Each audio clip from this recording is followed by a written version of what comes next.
संध्या live आवाज महाराष्ट्राचा।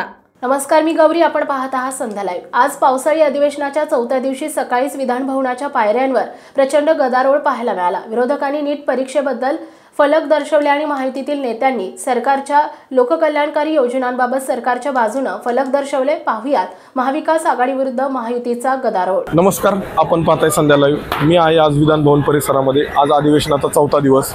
गेल्या 3 दिवसात उपमुख्यमंत्री अजितदादा पवार तथा अर्थमंत्री यांनी जो अर्थसंकल्प मांडला व अर्थसंकल्पात ज्या घोषणा करण्यात आल्यास लोककल्याणकारी घोषणा त्याबाबत सत्ताधारी आणि विरोधक आमने सामने भिडलेले पाहायला मिळाले। याच पायऱ्यांवर विधान भवनाच्या पायऱ्यांवर लोककल्याणकारी योजना जसे की मागेल त्याला सौर ऊर्जा पंप, शासनाच्या आर्थिक बजेटमध्ये जी तरतूद करण्यात आली, नेवासा मंदिर विकास, आदिवासी कलाकारांचा सन्मान, मुख्यमंत्री बळीराजा योजना व लाडकी बहीण योजना अशा योजनांचा बॅनर दाखवत सत्ताधाऱ्यांनी सरकारच्या बाजूने घोषणा दिल्या, तर विरोधकांनी नीट परीक्षेबाबत गदारोळ उठवला। तर पाहूयात हा गदारोळ।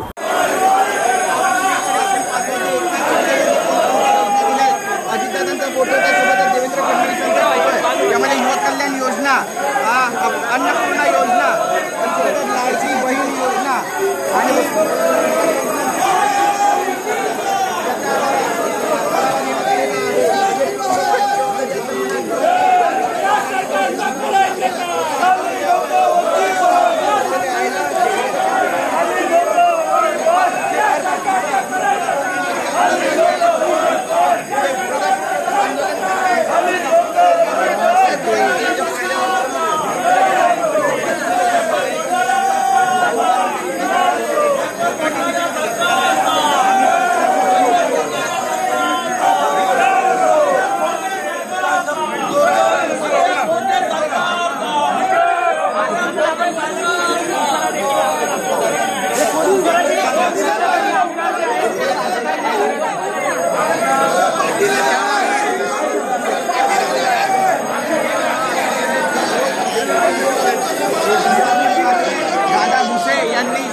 विरोधकांचा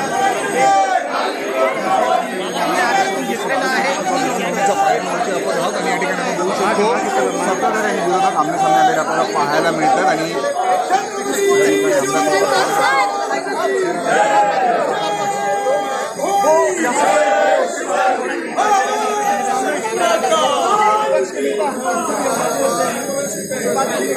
संध्या लाईव्हसाठी प्रतिनिधी रोहित दळवी, मुंबई। ताज्या आणि महत्त्वपूर्ण बातम्या पाहण्यासाठी आजच आमच्या संध्या लाईव्ह न्यूज चॅनलला YouTube वर सबस्क्राइब करा आणि बेल आयकॉन प्रेस करा।